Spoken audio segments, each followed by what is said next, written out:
Azan watan Fongbe. Iso wakade boble wadode. Si Saint Simon yoro Jésus do eni wa dunu do emi gan. Jésus kai Simon pe bojuju ayin bodo nubuwe.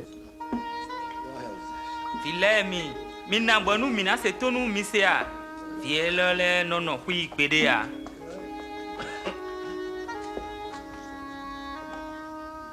Se baba nyon lo de fi. Ye ka tun khay ame.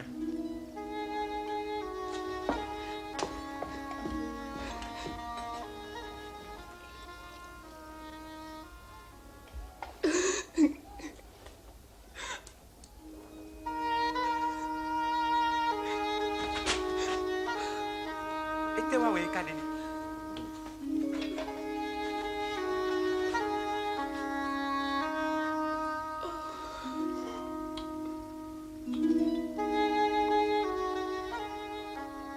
Eyin pe ido ma uton eyan e lo yan.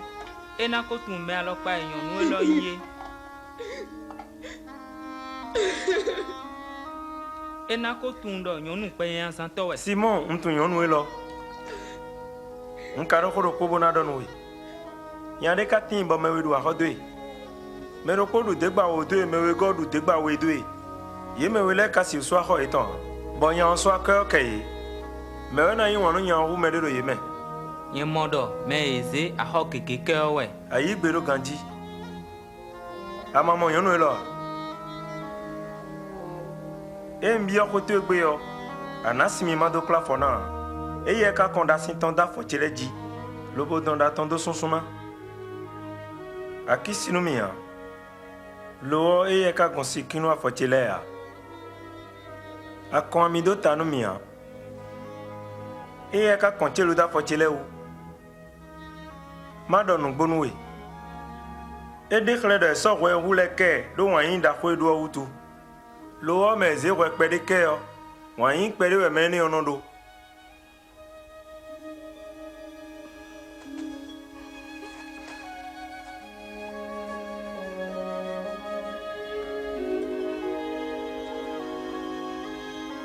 Eze we to leke we. Ndidi to we gan yido fifa me.